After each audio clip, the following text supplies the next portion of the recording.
Hi hello నమస్తే welcome to social post. నేను మీ నెవిలానంద్. మనందరికీ తెలుసు ఈ సంక్రాంతికి 3 సినిమాలు వస్తున్నాయి. ఒకటి సంక్రాంతికి వస్తున్నాం, ఇంకొకటి డాకు మహారాజ్ అండ్ ఇంకొకటి గేమ్ చేంజర్. సో ఈ 3 సినిమాలకు సంబంధించి అసలు ఆ సినిమాల వెనకాల ఉన్న కథ ఏంటి? అసలు ఈ 3 సినిమాలో ఏ సినిమా ఎక్కువ ఆడబోతుంది? అండ్ ఈ 3 సినిమాలు ఇంతకుముందు ప్రీవియస్ ఇయర్స్‌లో కూడా సేమ్ సినిమాలు మ్యాచ్ అయినాయి.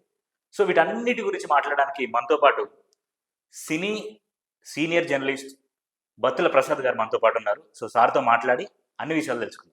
నమస్కారం సార్. నమస్తే సార్ చెప్పండి, అంటే మీకు తెలిసే ఉంటుంది డాకు మహారాజ్ కథ కావచ్చు, లేకపోతే శంకర్ గారి డైరెక్షన్ కావచ్చు, అండ్ వెంకటేష్ గారి ఎంటర్టైన్మెంట్ అవ్వచ్చు. ఈ సంక్రాంతికి ఎలా ఉండబోతుంది కొంచెం బ్రీఫ్గా చెప్తే ఆడియన్స్ కూడా బాగుంటుంది. సంక్రాంతి అనగానే బాగా తెలుసు కదా, ఉత్సవాలు, వేడుకలు అవన్నీ ఉంటాయి, అంతే, ముగ్గులు అవన్నీ.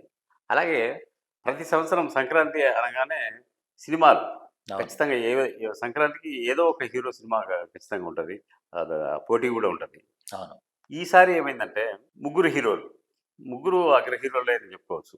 రామ్ చరణ్, బాలకృష్ణ, వెంకటేష్. ఈ ముగ్గురు సినిమాల్లో ఇది 2019లో సేమ్ ఈ ముగ్గురే సంక్రాంతి పోటీకి వచ్చారు. వినయ విదయ రామ, బాలకృష్ణ కథానాయకుడు, ఎన్టీఆర్ ఆటోబయోగ్రఫీ, ఈ వెంకటేష్ F2. ఈ 3 సినిమాల్లో సక్సెస్ తీసుకుంటే F2 కొంచెం మెరుగ్గా ఆడింది. అవును, F2నే ఆడింది. అనిల్ రావుపూడి, వెంకటేష్. అదే ఇప్పుడు సేమ్ కాంబినేషన్ అనిల్ రావుపూడి, వెంకటేష్, కొంచెం ఇంట్రెస్టింగ్ ఉంది. ఈ 3 సినిమాల గురించి మనం ముందు పెద్ద ఆయన బాలకృష్ణ కదా, బాలకృష్ణ సినిమా గురించి మాట్లాడతాం. డాకు మహారాజ్ అనే కథ అందరికీ తెలిసిన కథే. అంటే దాన్ని వాళ్ళు ప్రకటించారు కథ. చంబల్ లోయలో ఆమె పూలందేవి ఉండేది కదా, దోపిడీ చేసి ఆమె పెద్ద స్టోరీ ఆమెది. అలాంటిదే మాన్ సింగ్ అనే ఒక దోపిడీదారుడు. ఆయన దోపిడీలు చేయడమే కాదు, హత్యలు కూడా చేశాడు, భూపోరాటం చేశాడు, పేదవాళ్ళ భూములు లాక్కున్న పెద్దవాళ్ళను కొట్టి పేదలందరికీ పంచాడు. మంచి పేదల హృదయాల్లో మంచి స్థానాన్ని సంపాదించుకున్నాడు. ఇలాంటి కథలు గతంలో మనకు చాలా వచ్చినాయి.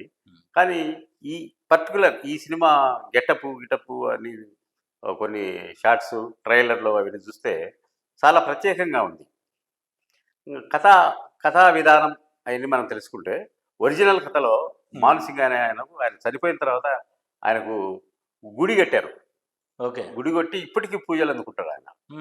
అయితే ఆ సినిమాలో మాన్సింగ్ అనే ఆ దోపిడీ దొంగ అని అనొచ్చు. అంటే ప్రజలకు హీరో ఆయన, పర్సనల్గా దోపిడీ దొంగ, పేద ప్రజల మనసులో మంచి hero, mass hero, robin hood లాగా. రాబిన్ హుడ్ కథనే గుర్తొస్తుంది ఇది చూసుకుంటే. అయితే ఒరిజినల్ కథలో క్లైమాక్స్ ఏముందంటే, ఆయన కొడుకు ఏదో సమావేశం అయితే పోలీసులు చుట్టుముట్టి కలిసి చంపేస్తారు. అయితే ఈ సినిమాకి వచ్చేప్పటికి మన తెలుగు ప్రజలు ఊరుకోరు కదా, హీరో చచ్చిపోయిందంటే పెద్ద లొల్లేనే, అసలు పెద్ద గొడవ, స్క్రీన్ బాలకృష్ణ చంపుతావరా అంటారు. కాబట్టి దీంట్లో క్లైమాక్స్ ఎలా మార్చారు అనేది సస్పెన్స్. అవును సార్. సంగీత పరంగా కూడా సినిమా బాగానే ఉంది. ఆ డ్యాన్స్ కూడా బ్రహ్మాండమైన డ్యాన్స్, అది బ్రహ్మాండం. అది కాంట్రవర్షియల్ అవుతుంది, వైరల్ అవుతుంది ఆ పాట. దబిడి అనే సాంగ్ ఎవరో ఒక ఆవిడ కూడా మాట్లాడితే చాలా బ్రహ్మాండంగా చేశాడు.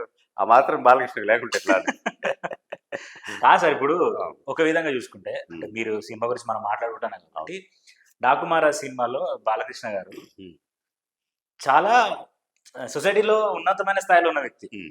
అంటే ఆయన వయసు పరంగా కావచ్చు, ఆయన పొజిషన్ పరంగా కావచ్చు, ఎట్లయినా కూడా అన్నట్టు చాలా రెస్పెక్ట్ ఉంది. కానీ సినిమాలో ఆయన చేసిన డాన్స్ ఏదైతే ఉందో, మనం హీరోని అనాలా, లేకపోతే కొరియోగ్రాఫర్ అనాలా, లేకపోతే కొరియోగ్రాఫర్ అంటే ఎవరో చేస్తారు సార్, కానీ హీరో అయినా ఇది వద్దు బాబు నాకు కొంచెం అని అట్లా అనొచ్చు. ఎందుకు అలా అనలేదు అంటే మీ తరఫున ఏం చెప్తారు? గతంలోకి వెళ్ళాలి.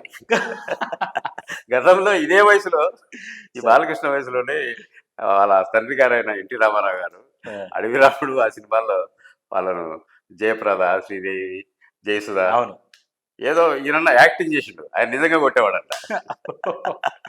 ఆమె ఆ, ఆమె జయప్రద ఉంది కదా, ఆ, అలనాటి హీరోయిన్. ఆమె పోయి మొత్తుకుందంట, ఈయన యాక్టింగ్ చేయడం నిజంగా కొడతాడు, నా మంటెత్తుకుంటుంది, నేను చేయను ఈ సినిమా అని. కాకపోతే అది కామన్ అయిపోయింది. అవును, ఆ, బొడ్డు మీద కాయలు ఎడబెట్టడం, హీరోయిన్ వెనక భాగాన్ని హీరో కొట్టడం, అదంతా కామన్ అయిపోయింది. అవును. కాకపోతే ఒక అడుగు ముందుకేసి ఈయన ముందు భాగాన్ని కొట్టాడు. ముందు భాగాన్ని కొట్టాడు, అదే కదా. పొత్తి కడుపు కింద కొట్టడం అనేది, అసలు డాన్స్ వేయడానికి రొమాన్స్ చాలా ఉంటుంది, జస్ట్ అవును. ఎక్కడో ఉంటుంది. కానీ అదే దాని మీదనే కేంద్రీకరించి ఏదో అక్కడ బాక్సింగ్ కొట్టాడు కొడతా ఉంటాడు, దడ దడ దడ దడ. అది బాలయ్య కొంచెం బాబు. కొంచెం అబ్సల్యూట్గా ఉంది మరి. వాళ్ళ ఫ్యాన్స్, మాస్ ప్రేక్షకులు చాలా బాగుంది అనే వర్గం కూడా ఉంటారు కదా, అవును, ఉంటుంది. వాళ్ళ కోసం చేసాం మేము అని అంటారు. ఇప్పుడు హీరో నేను ఆడు కొట్టాలి అని అడగడగా, అడగడు. డైరెక్టర్ చెప్తారు బాగా మాస్ మసాలా ఉండాలి ఇందులో, అట్లా చేయండి అని డాన్స్ డైరెక్టర్ చెప్తే, డాన్స్ డైరెక్టర్ మాస్ మసాలా ఈయనతో పెద్ద పెద్ద భారీ స్టెప్పులేడు, వయసు మీద పడుతుంది కదా, ఇలాంటి మూమెంట్ తీసుకొని ఉండొచ్చు అని నేను అనుకుంటున్నా. నువ్వు అడిగిన ఓకే. ప్రశ్నకు సమాధానం. Okay sir.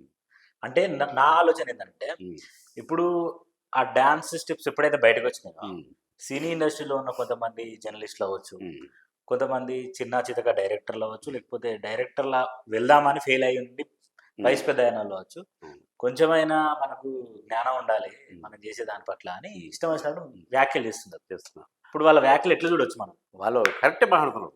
అంతేనా? వయసుతో పాటు పరిణితి అనేది రావాలి. కానీ ఇది సినిమా, ఎస్.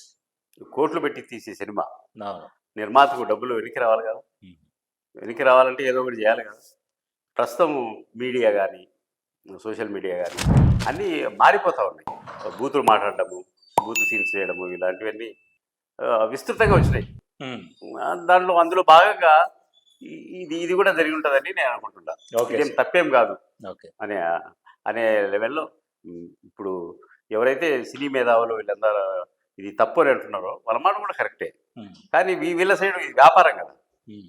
ఎట్లా ఒకటి సినిమా అమ్ముకోవాలి, దాని సినిమా ప్రేక్షకుల దగ్గరికి ఇవ్వాలంటే, అబ్బా బాలకృష్ణ భలే చేశాడు రా హీరోయిన్ అని ఏదో ఉంటుంది కదా, అవును. అలాంటి దానికోసం చేసింటారని నేను అనుకుంటున్నాను. Okay sir.